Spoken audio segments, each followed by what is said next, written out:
مولانا شیخ ممتاز علی ابن محمد صدیق 25 اگست سن 1957 عیسوی میں سرزمین غازی پور صوبہ اتر پردیش پر پیدا ہوئے۔ آپ نے ابتدائی تعلیم اپنے وطن میں حاصل کی، پھر اس کے بعد بنارس کا رخ کیا اور جوادیہ عربی کالج میں ظفر الملت مولانا ظفر الحسن، مولانا سید شمیم الحسن، مولانا سید احمد حسن وغیرہ سے کسب فیض کیا۔ جوادیہ عربی کالج بنارس سے تعلیم مکمل کرنے کے بعد فخر الافاضل کی سند حاصل کی، پھر لکھنؤ کا سفر اختیار کیا اور بر صغیر کی مشہور و معروف درسگاہ مدرسۃ الواعظین میں نادرۃ الزمن علامہ ابن حسن نونہروی، علامہ وسیع محمد اور مولانا مجتبیٰ علی خاں ادیب الہندی سے کسب فیض کیا اور وائس کی سند حاصل کی۔ آپ نے اعلیٰ تعلیم کے حصول کی غرض سے حوزہ علمیہ قم المقدسہ کا سفر کیا اور وہاں مدرسہ حجتیہ میں جید اساتذہ کرام کی خدمت میں رہ کر فقہ و اصول میں مہارت حاصل کی۔ مولانا ممتاز علی نے قم میں تعلیم مکمل کرنے کے بعد اپنی زندگی کو دینی خدمات اور لوگوں کی رہنمائی کے لیے وقف کر دیا۔ آپ نے سن 1988 عیسوی میں افریقہ کا رخ کیا اور جرمنی، ہالینڈ وغیرہ میں سن 1992 عیسوی تک وظائف دینی انجام دیے اور اسی سال ہندوستان واپس آئے۔ امامیہ ہال دہلی کی انتظامیہ نے ظہیر زیدی مرحوم کے ذریعے مولانا ادیب الہندی سے امامیہ ہال کے امام جمعہ و جماعت کے لیے رجوع کیا۔ مولانا ادیب الہندی نے اپنے شاگرد مولانا ممتاز علی کا انتخاب کیا اور ان کو امامیہ ہال کے لیے روانہ کر دیا۔ آپ سن 1992 عیسوی میں امام جمعہ و جماعت منتخب ہوئے اور اپنی آخری سانس تک اس وظیفے کو بنحو احسن انجام دیتے رہے۔ مولانا ممتاز علی جس وقت امامیہ ہال تشریف لائے تو وہاں کی فضا جھاڑیوں کی وجہ سے خوفناک تھی، لوگ جاتے ہوئے گھبراتے تھے۔ آپ نے امامیہ ہال میں دینی خدمات کے ساتھ وہاں کی صفائی، پیڑ پودوں اور چمن پر کافی توجہ دی۔ آپ پیڑ پودوں کو بہت اہمیت دیتے، اپنے ہاتھوں سے پودوں میں پانی ڈالتے، گویا اسلامی تعلیمات پر عمل کرتے ہوئے قوم و ملت کو پودوں کی عملی اہمیت بیان کرتے، جس کے نتیجے میں امامیہ ہال جانے والا فرد خوفزدہ نہیں ہوتا بلکہ پرسکون ماحول کا احساس کرتا اور وہاں بیٹھنے کو دل چاہتا۔ ان کی زندگی کا ہر لمحہ منبر و محراب، درس و تدریس، قلم و زبان سے دین کی خدمت میں گزرا۔ موصوف اچھے مقرر، وائز اور خطیب تھے۔ آپ کے خطبات سے سبھی واقف ہیں، خصوصاً اہل دہلی۔ وہ ایک موضوع پر مہینوں خطبات دیتے۔ دہلی کے دور دراز علاقوں میں رہنے والے مومنین فقط آپ کے خطبات کو سننے کے لیے امامیہ ہال نماز جمعہ پڑھنے کے لیے آتے تھے۔ یہ عالم فانی، فنا ہو جانے والی دنیا اور فنا ہو جانے والا بظاہر انسان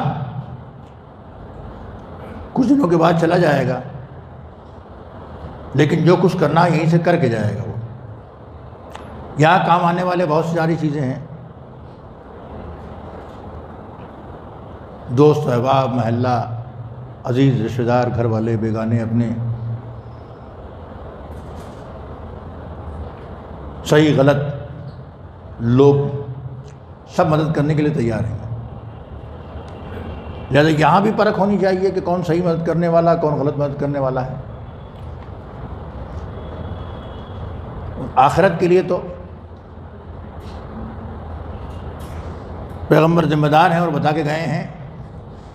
میں نے آپ کو سنایا تھا کہ رسول اکرم نے فرمایا کہ حبی و حب اہل بیتی نافع فی سبعۃ مواضع، میری اور میرے اہل بیت کی محبت 7 مقامات پر بہت فائدہ مند ہے۔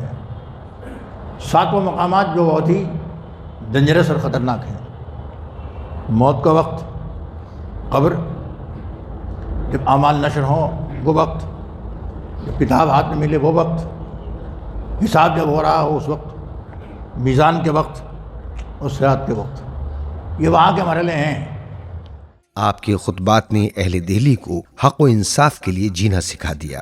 موصوف اپنی تقریر اور وعظ کی وجہ سے پوری دنیا میں پہچانے جاتے تھے، جس کی وجہ سے موصوف نے ہندوستان اور بیرون ہندوستان کے بہت سے شہروں اور ملکوں کے سفر کیے۔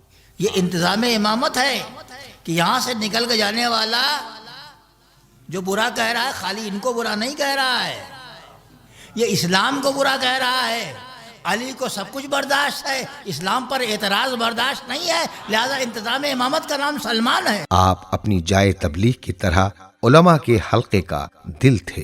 علماء موصوف کا بہت احترام کرتے تھے۔ مولانا ممتاز علی کی خدمات کا دائرہ وسیع ہے۔ موصوف کاروان اسلام میں کئی سال تک روحانی رہنما کی حیثیت سے مکہ مکرمہ اور اطباط عالیات تشریف لے گئے اور حجاج کرام کو مسائل حج سے آگاہ کرتے رہے۔ آپ جدید اور الگ ادارات بنانے کے بجائے قدیمی اور پہلے سے بنے ہوئے اداروں کو مزید مستحکم کرنے کے معتقد تھے۔ چنانچہ آپ نے کوئی ادارہ قائم نہیں کیا، جبکہ لوگوں نے الگ ادارہ بنانے کی رائے بھی دی۔ اسی بنا پر ایک عرصے تک رسالہ توحید اور پیغام ثقلین، Tanzeem ul-Makatib Lucknow, Noor micro film centre Iran culture house Delhi اور جامع اہل بیت دہلی وغیرہ میں خدمات انجام دیتے رہے۔ مولانا ممتاز علی سن 2008 عیسوی میں تنظیم المکاتب کی مجلس انتظامیہ کے رکن اور سن 2013 عیسوی میں نائب صدر مقرر ہوئے۔ ہمیشہ تنظیم المکاتب کی سالانہ دینی تعلیمی کانفرنسوں میں شرکت فرماتے رہے۔ آپ international Noor micro film centre Iran culture house Delhi کے علمی، تحقیقی، تخلیقی، تاریخی اور علمی آثار کی حفاظت سے بہت متاثر تھے، جس کی وجہ سے آپ نے وہاں کے شعبہ تحقیق و تالیف کی سرپرستی کو قبول کیا اور زندگی کی آخری سانس تک منسلک رہے۔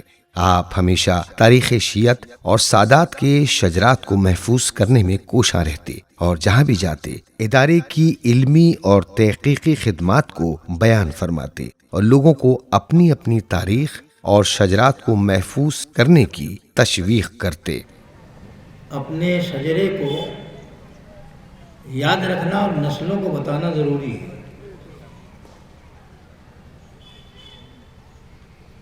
اور الحمدللہ یہ کام نسل پیغمبر نے کیا ہے۔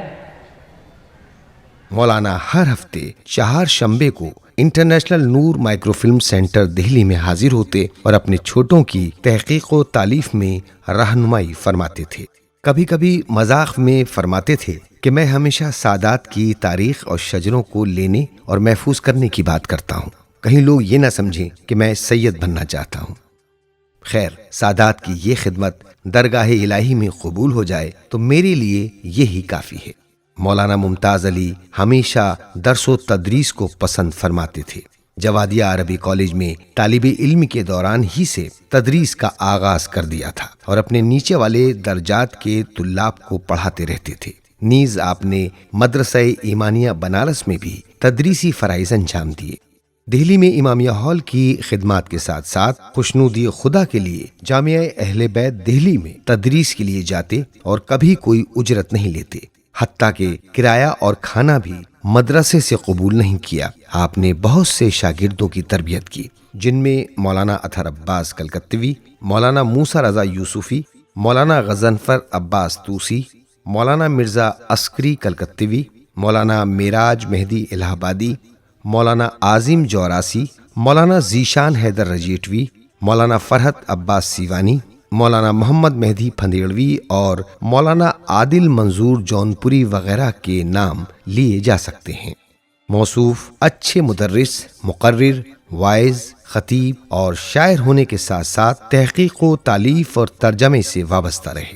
مولانا نے بہت سی کتابوں کے ترجمے کیے، جن میں اکذوبۃ التحریف، اتحاد کا راستہ، فریاد مظلومیت، اسلامی بیداری کے درپیش مسائل، اسلامی اور 20ویں صدی کی تہذیب، نماز جمعہ اور خطبات رہبری، اسلامی بیداری، رہبر معظم کے افکار و نظریات پر مشتمل تحلیلی و تجزیاتی مقالات، انسان کامل امام خمینی کی نظر میں، اسلام و ایران کے تقابلی خدمات جلد اول و دوم وغیرہ کے نام لیے جا سکتے ہیں۔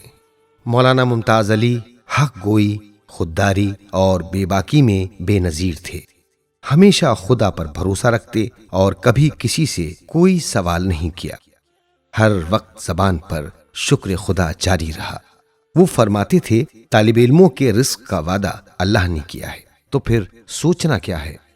کبھی آپ نے ثروت اور دولت کو اہمیت نہیں دی، ایک مرتبہ کا واقعہ ہے کہ ایک شخص آپ کی خدمت میں کچھ معقول رقم لے کر آیا اور آپ کو دینے لگا، تو آپ نے معلوم کیا کہ یہ کیسی ہے، تو رقم دینے والے نے کہا کہ یہ آپ رکھیں، تو مولانا نے یہ کہتے ہوئے یہ رقم امامیہ ہال کو دے دی کہ مجھ سے زیادہ امامیہ ہال کو ضرورت ہے۔ لوگ مولانا ممتاز علی کی سحر انگیز شخصیت، نرم مزاجی اور عمدہ اخلاق سے بہت جلد متاثر ہو جاتے تھے۔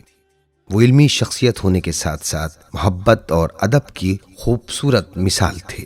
مولانا نے امامیہ ہال کے سادہ مکان میں سادہ زندگی گزاری اور اپنا ذاتی گھر نہیں بنایا۔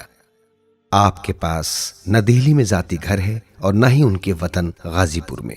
مولانا ممتاز علی صاحب نے کبھی دین کا سودا نہیں کیا اور ہمیشہ حق گوئی سے کام لیا۔ وہ نہایت جرات مندی سے لوگوں کے سامنے حق بات کہتے تھے۔ صاحبان سروت سے کبھی مروب نہیں ہوئے، ہمیشہ لوگوں کے غلط ارادوں پر ٹوک دیا کرتے تھے۔ کبھی آپ کے کسی قدم سے قوم و ملت رسوا نہیں ہوئی اور نہ ہی کبھی اپنی شخصیت کو کسی فتنہ و فساد کا حصہ بننے دیا۔ یہی وجہ ہے کہ وہ اہل انصاف میں محبوب تھے۔ اللہ نے مولانا ممتاز علی کو 2 بیٹیوں کی شکل میں رحمت سے نوازا، جن کو آپ نے زیور علم و ادب سے آراستہ کیا۔ آخر کار یہ علم و عمل کا ماہتاب 5 نومبر سن 2024 عیسوی بروز سہشنبہ شب میں 10 بجے امامیہ ہال دہلی میں حرکت قلب رکنے کی وجہ سے غروب ہو گیا۔ غسل و کفن کے بعد پہلی نماز جنازہ امامیہ ہال میں مولانا شمیم الحسن بنارسی کی اقتداء میں ادا کی گئی۔ دوسری نماز جنازہ قبرستان دہلی گیٹ میں مولانا احتشام عباس جون پوری کی اقتداء میں ادا کی گئی۔ مومنین، علماء و طلاب کی کثیر تعداد کی موجودگی میں دہلی گیٹ قبرستان میں سپرد خاک کر دیا گیا۔